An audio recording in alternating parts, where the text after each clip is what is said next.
So I first want to start off by saying you all deserve a gold star. Today, if you haven't noticed, it's a little cold outside, and that's not what Florida's supposed to do. And there's a reason why most of you have moved down here from the north. It's to avoid this. And so, to me, it seems that y'all are doing something extraordinary. You could have stayed home, bundled up in your nice sweats, underneath a really nice down comforter, if you still have one of those, having, the fireplace on the TV, because who has a fireplace in Florida? A nice cup of hot coffee or tea. I'm surprised no one's getting up and walking out yet. But the truth is that you made a choice this morning. We all knew it was going to be cold. We all knew iguanas were going to be on the ground this morning, and yet you chose to come here. The world says, why? The world says it's cold. The world says there's an excuse to stay home, to just do your own thing. Be a bedside Baptist or a pillow Presbyterian this week. But you chose to come. You chose to do something countercultural. All of our readings today say that the way of God is a countercultural way. It's the way of an upside-down kingdom. Micah's reading is all about this, basically this lawsuit that God is bringing to God's people saying, you messed up. You're not doing it the way I asked you to. And then the prophet's response, well, what can I do to repay? And God simply says, love one another.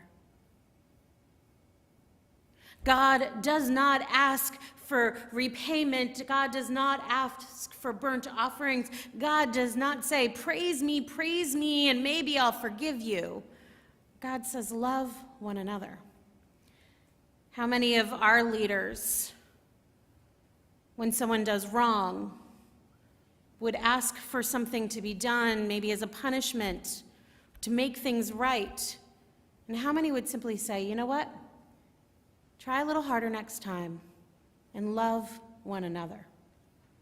The way of God's kingdom is upside down. And then we have the Beatitudes. We have all of these things that the world says are not of value, are not of importance. In fact, some of them are worthy of shame, and yet here is Jesus saying, these are the ones who are blessed. Upside down. And what's more to that is these blessings, this whole Beatitudes come at the very beginning of Jesus's ministry. And so instead of coming at the end saying, you know what, you guys have been journeying with me all this time, you've done all these things, and now before I depart, I'm going to bless you as a final thing. Instead, no, this is the first thing. Before Jesus' followers could do anything, before they could prove themselves, Jesus is saying, you are blessed. Jesus is saying, it doesn't matter what you have.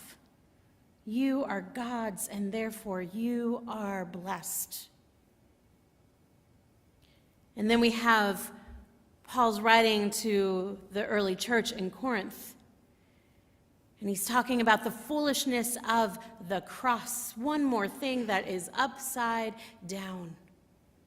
And we wear crosses on our necks, a form of capital punishment for the insurrectionist is what we wear around our necks. We worship someone who was deemed a criminal by world standards.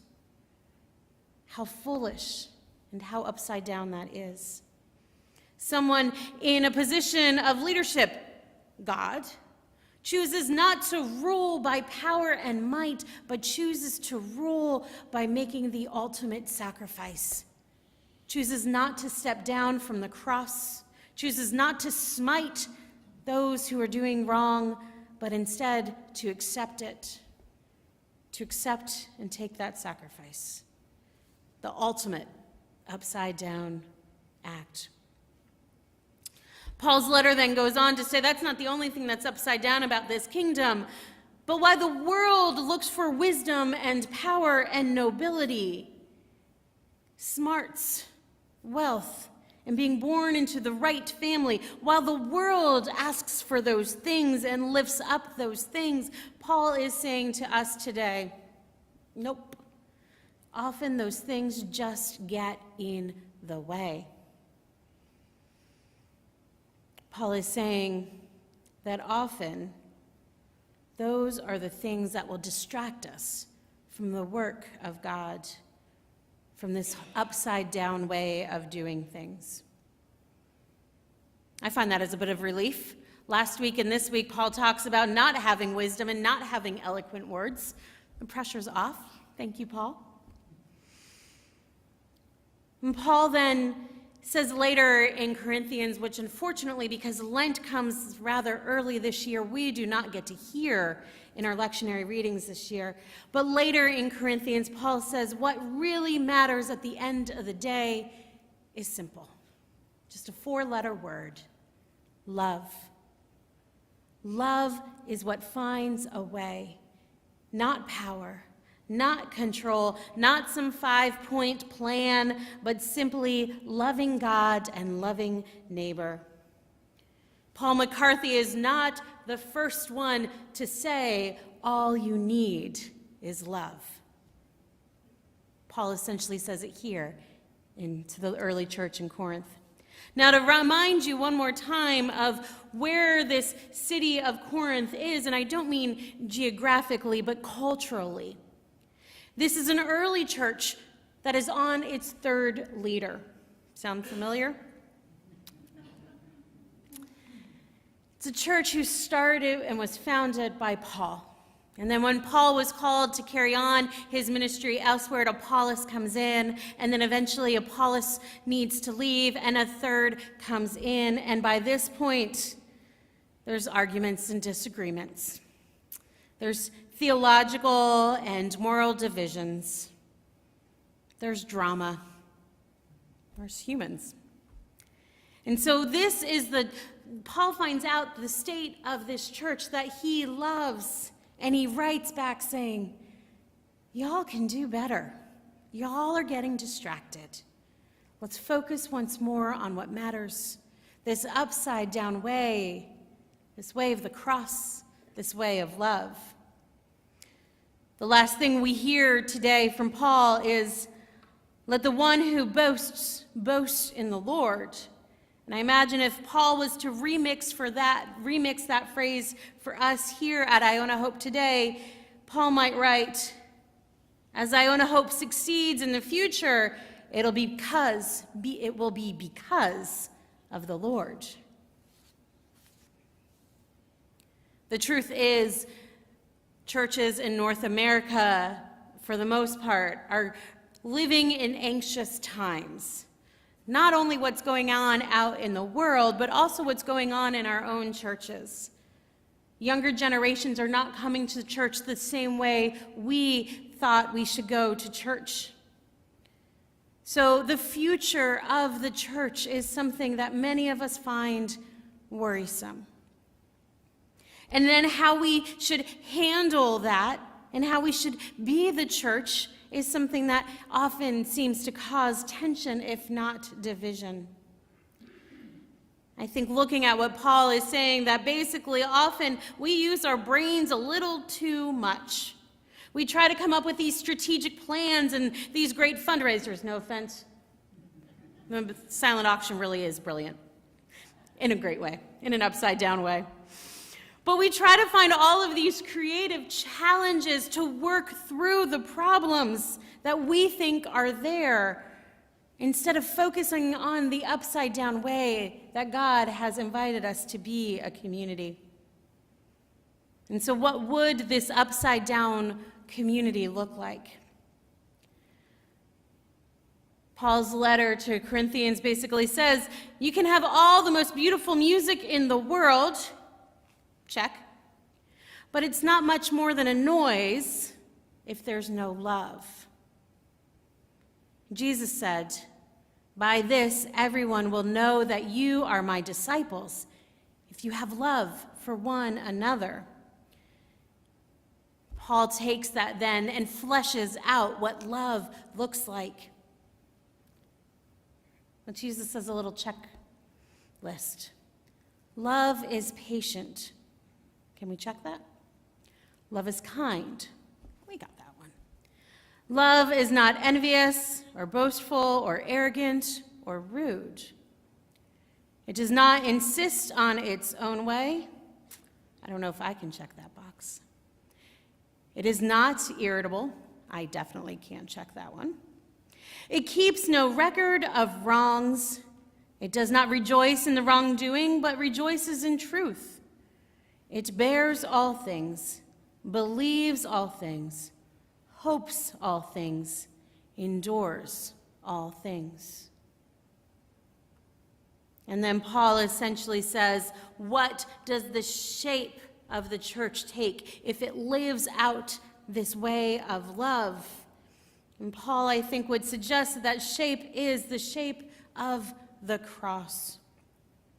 And there was a period in our architectural history as a church that we literally took that on, and in the Middle Ages and for some time afterwards, we built our church buildings the shape of a cross. If you go to parts of the world where we have buildings, church buildings older than a couple of hundred years, you will see that. The churches are shaped as a cross. I don't think Paul necessarily means to literally shape our communities as a cross, but it might be a helpful reminder. But how do we as a community live the life of the cross? How do we live this life of sacrificial love? The truth is, we are called to live the shape of a cross, but often things come in the way that cause us to split apart. Now, the world would say when we begin to splinter off, it's okay, you do you. You go over here and have your church, and they'll go over there and have their church, and we'll just have some new denominations. Not a big deal. Ironically, then the world also looks at us and scratches its head, saying, how are you practicing the way of love if you can't come together? The foolishness of the cross, in part, is simply saying that we are called to stick together, to remain the shape of the cross. Democrat, Republican, stick together.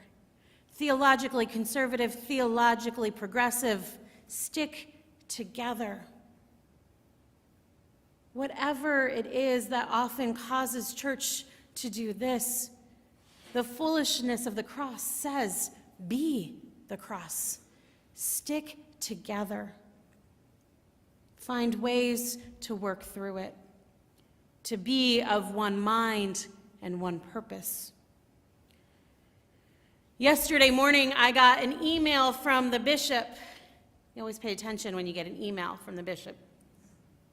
And it was addressed to all of the clergy in this diocese, basically a preemptive email letting us know that there was about to be released a letter signed by the large majority of the Episcopal bishops in our nation and in our denomination, signed and released to a national news media source, talking about the situations in this country and specifically in Minnesota, and then asking the important question, how are we living out the covenant of respecting the dignity of all human beings? The bishop wrote us, clergy, saying, while there is much in this communication in which I wholeheartedly agree, I also believe there are elements of this letter that may serve to further intensify our rhetoric and deepen our divisions. Our bishop chose not to sign the letter, along with the presiding bishop, along with the rest of the bishops in Florida and some bishops elsewhere. And at first, I was a little confused. I had my initial reactions, and then I had other reactions, and then some more reactions as I processed all this and as I read through the letter that the other bishops did sign. And then I remembered that on Tuesday, I have a meeting with the bishop. Tuesday, I will be spending a good portion of my day at Dayspring, part of what once was the Race and Reconciliation Committee, now turned the Justice Commission, formal name to be decided. As the bishop meets with a group of about 14 of us lay and clergy, as we discern our diocesan call to serve justice, to love mercy, to walk humbly as a community. So while the bishop chose not to sign this letter because he did not want division, the bishop is still striving to find ways for us to live out what justice truly means in our area. In the end, I think the bishop is trying to do exactly this, to keep us as one body, recognizing we are a diversity of thought in all of this. But the importance is that we stay of one mind and one purpose. The upside downness of it all invites us to focus on what binds us, what unites us, not what divides us. And then when we're able to do that, love will be actualized. The upside down kingdom, Paul and I all invite us to be a church of one mind and one purpose. That was what the invitation was last week. This week, that invitation goes a bit further and invites us to be the shape of the cross, to be cruciformed together. My invitation this week is to think more deeply, what does that mean? My prayer for us this week is to not stop being different, but let us stop letting our differences stop us from making a difference. Amen.